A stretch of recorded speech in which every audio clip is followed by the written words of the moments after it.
Hey everyone, it's Jo Taylor from Task List Assist. I wanted to just briefly give you a little bit of an intro to Microsoft Planner. The reason for this is I think a lot of people tend to have heard of Asana and Trello, and they tend to be the go-to for project tools. However, if you're a Microsoft 365 user, then Planner may actually work better for you. Certainly if you use Teams to collaborate, Teams channels to chat, then that might be the option for you.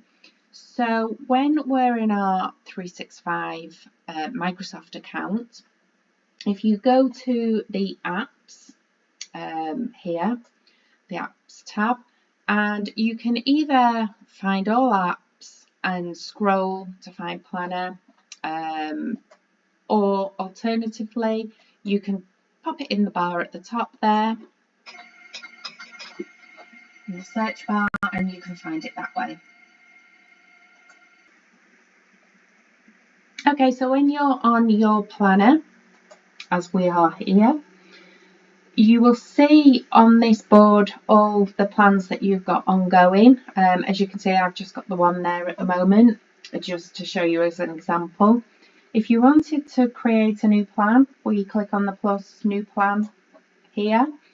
Now, Microsoft allow you to either create a new blank plan, so you can just create a plan from scratch, or you could use one of their templates that actually gives you more of an idea of how to do it. So for the purpose of this video, I'm just going to click on the simple plan, and then you give it a name. So I'm just going to call it test, however you call it, whatever your project is. And then you've got the option, you can either have it all company, so anyone who has access to your Microsoft has access to your plans, or you can keep them private. And I'm going to just choose this private test. This comes up because I've used it before, and that is just for me as the sole member. However, you could have other plans set up with you and other individuals, so for ease you could just choose that one if it was to be the same people that you wanted to be able to view this plan or edit, create, add to it, whatever. So we click on create then, and as you see, it's pulled through. There's columns very similar to Asana and Trello. It's drag and drop, exactly the same. However, these columns are actually called buckets, so we can change these to whatever we want them to be. So just for example, we might want an ideas column, and then maybe a to-do where we can allocate tasks, and in progress, maybe blocked or parked or whatever makes most sense to you for the project you're working on. And then we have completed. But as I say, they can be absolutely anything you want them to be. So as you can see, there's an assigned task here already. So if I click on that, you can just see, you can call it whatever you want to call it, and that's editable. It's in the ideas bucket, but you can move it here if you should wish, rather than drop and drag. You can change the progress. I mean, you might want to change it to in progress once you've done what you need to do to get started.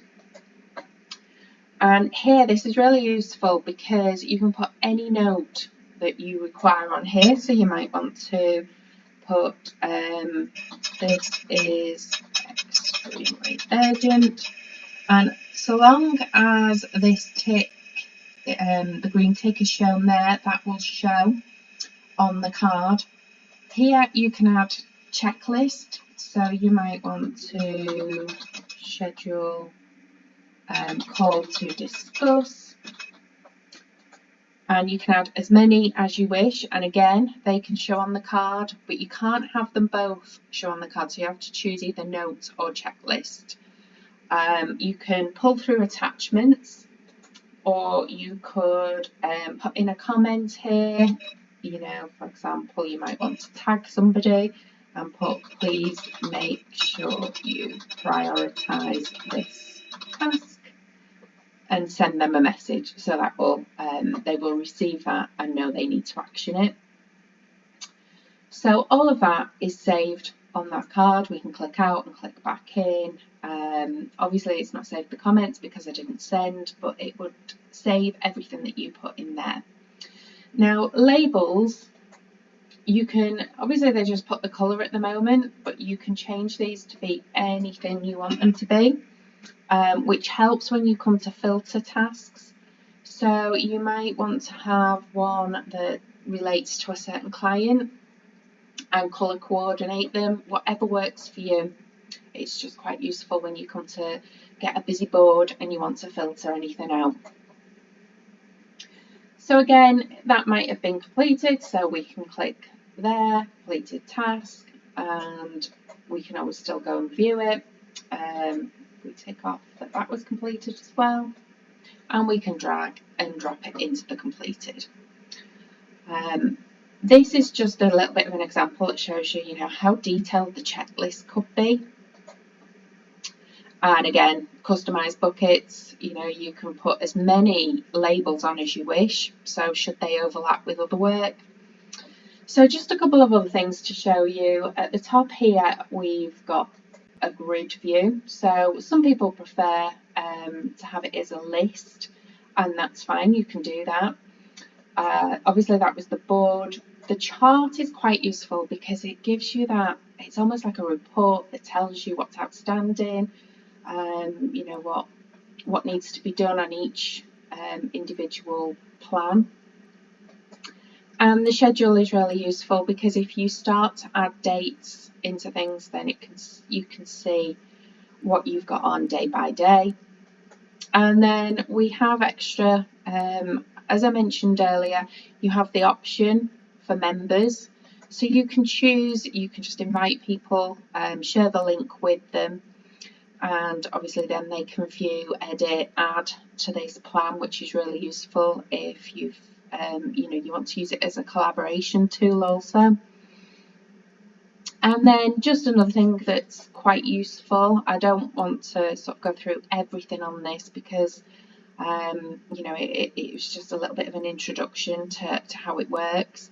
But one thing worth looking at as well is you can go to here and you can edit the background view. For example, you could edit the name.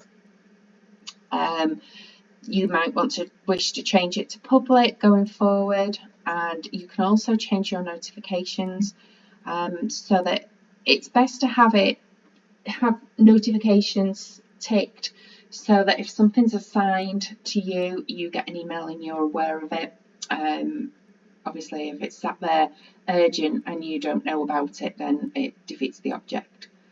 So there's a couple of things in there. Just in terms of the actual plan settings itself. And it was a little bit of a whistle stop tour. Like I say, there's the filters there. You can group it by. But overall, I think it's a real useful tool.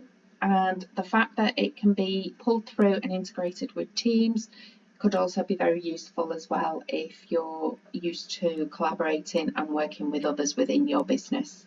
I hope you found that useful. Any questions, as always, please just drop me a message.